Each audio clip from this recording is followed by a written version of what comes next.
कि और सब दिव्य अनुभव तो पकड़ में आते हैं, किंतु चैतन्य का अनुभव पकड़ में नहीं आता। ऐसा क्यों? जो सबको पकड़ता है तुम उसी को पकड़ने चले। एक चमीटी से, फोरसेप्स से तुम कोई चीज पकड़ सकते हो, लेकिन उसी चमीटे से उसी चमीटे को कैसे पकड़ोगे? ये अंगुली सब कुछ छू सकती है, सिर्फ इस अंगुली को छोड़कर। ये आंख सब देख सकती है, सिर्फ स्वयं को नहीं देख सकती, क्योंकि वही तो देखने वाली है।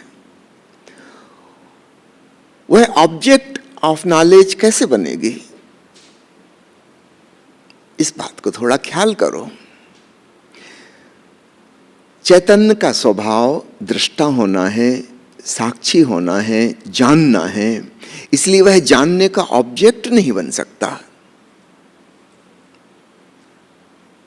तो अन्य अनुभव जिस प्रकार होते हैं हमें, उस प्रकार का अनुभव उसका नहीं होगा। इसका ये मतलब नहीं है कि अनुभव ही नहीं होगा, अनुभव होगा, लेकिन एक भिन्न प्रकार का होगा। उसकी तुलना आप अन्य अनुभवों से नहीं कर सकते। अन्य अनुभवों में द्वैत बना रहता है। समझो मैं एक वृक्ष को देख रहा हूं तो एक बात पक्की है कि वृक्ष अलग है, मैं अलग हूं। एक डुअलिटी, बीच में एक गैप मौजूद है। मैं वृक्ष नहीं हूं, वृक्ष मैं नहीं है। ठीक इसी प्रकार अन्य इंद्रियों के सारे अनुभव, आप जिस चीज का स्वाद ले रहे हैं भोजन का, आप वह भोजन नहीं है। भोजन आपसे भिन्न कुछ और है। जो ध्वनियां आप सुन रहे हैं, वो जिन वाद्य यंत्रों से उत्पन्न हो रही हैं अथवा कोई बोल रहा है, वो कोई और हैं, आप कोई और हैं। आप सुनने वाले हैं, आप देखने वाले हैं, आप सूंघने वाले, स्वाद लेने वाले, स्पर्श करने वाले हैं। जिसका अनुभव हो रहा है वह आपसे भिन्न और पृथक है। तो सामान्यतः हमें इस प्रकार के सारे अनुभव होते हैं। फिर जब हम आंखें बंद करके भीतर ख्याल करते हैं तो हमें मन में चल रहे विचारों का, हृदय में आती जाती भावनाओं का अनुभव होता है। फिर मन में बहुत सी स्मृतियां संकलित हैं, योजनाएं बन रही, कल्पनाएं उठ रही,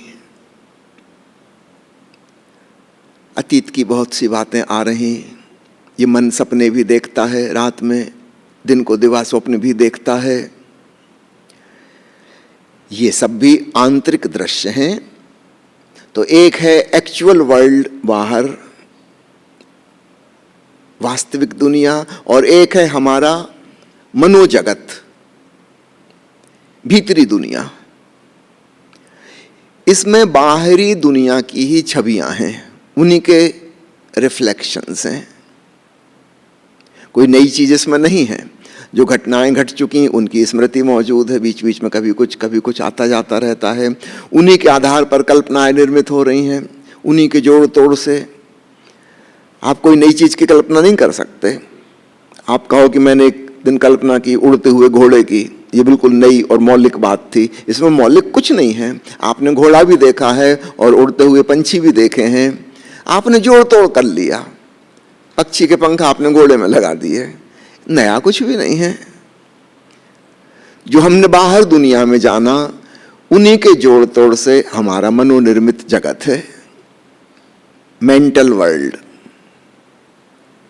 तो एक फिजिकल वर्ल्ड है बाहर, जिसका ज्ञान हमें इंद्रियों से होता है, और सटीक ज्ञान वैज्ञानिक उपकरणों से होता है, क्योंकि हमारी इंद्रियां कई जगह धोखा देती हैं। तो साइंटिफिक इंस्ट्रूमेंट्स और ज़्यादा अच्छे से और ज़्यादा विस्तार से चीज़ों को जान सकते हैं। ऐसा समझो दूरबीन या माइक्रोस्कोप हमारी आँख के लेंस का ही एक्सटेंशन है, जिसे हम दूरभाष कहते हैं। टेलीफोन वो हमारे कान का ही एक्सटेंशन है। प्रकृति ने जो कान दिया था उसकी सीमा छोटी सी है, बस वहाँ तक का हम सुन पाते हैं। टेलीफोन से हम बहुत दूर का सुन पाएंगे, टेलीविजन में हम बहुत दूर का देख पाएंगे, लेकिन होगा वह बाहरी जगत का दृश्य ही।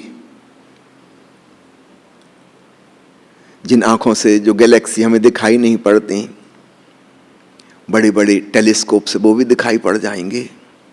जो बैक्टीरिया और वायरस हमें नजर नहीं आते, इतने छोटे हैं, माइक्रोस्कोप से वो भी नजर आएंगे। लेकिन माइक्रोस्कोप में और दूरबीन में भी वैसे ही लेंस फिट हैं जैसे हमारे आंख में हैं, उसी के बड़े रूप।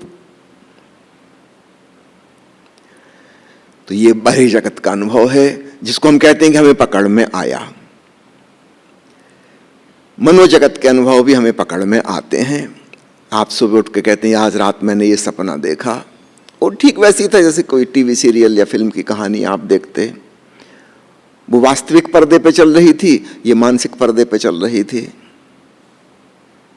उस कहानी के निर्माता फिल्म वाले के कोई और थे, ये भीतर जो चल रही थी इसके निर्माता आप स्वयं ही हैं।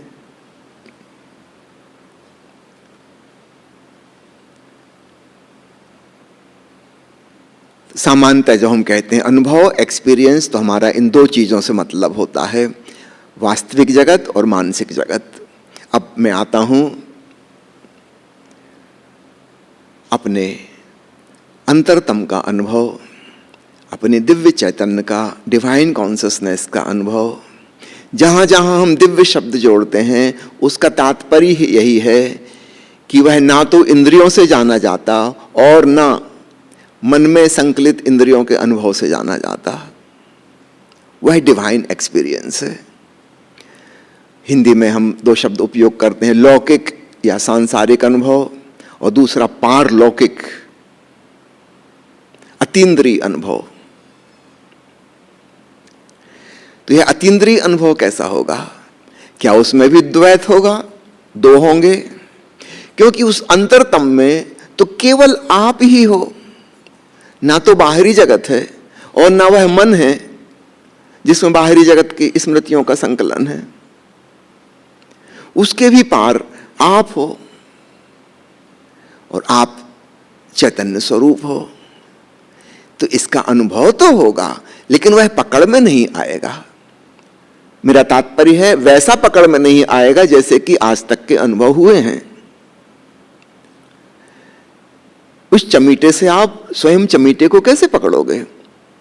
तो चमीटे का अनुभव तो हो रहा है कि है, किंतु हम तुलना कर रहे हैं हमारे जिंदगी भर के अन्य अनुभवों से। ये अनुभव वैसा नहीं है। The observer has become the observed. जिसका हम निरीक्षण कर रहे हैं और जो निरीक्षक है वह एक ही है। जहां दृष्टा और दृश्य एक हो गए, यह एकात्मीयता का अनुभव है, यह अद्वैत का अनुभव है। तो निश्चित रूप से यह वैसा नहीं होगा जैसे अनुभव हमने आज तक जाने हैं।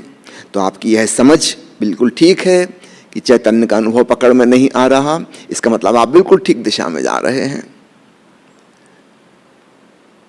अगर कोई आके मुझसे कहे कि आज मैंने अपनी आत्मा को देख लिया, बस एक ही वाक्य में समझ गया कि इसको कुछ अनुभव नहीं हुआ, पता नहीं कौन सा सपना इसने देख लिया। भाई आत्मा को कैसे देखोगे? आत्मा तो वह है जो देखती है, जो जानती है। वो कभी दृश्य नहीं बन सकती। उसकी प्रकृति ही दृष्टा होना है। इसका मतलब वो दृश्य कभी नहीं बन सकती, ना दूसरों के लिए ना आपके लिए। It can never become an object of knowledge. आपका बिल्कुल ठीक दिशा में अनुभव जा रहा है। हाँ, प्रश्न उत्पन्न हो रहा है क्योंकि पुराने अनुभवों से मैच नहीं कर रहा, ऑब्जेक्टिव नॉलेज नहीं हो रही। बिल्कुल ठीक यही हम चाह रहे हैं। यही आत्मिक अनुभव है, आध्यात्मिक अनुभव है, पारलौकिक या दिव्य अनुभव है। मेरी शुभकामनाएं आपके संग।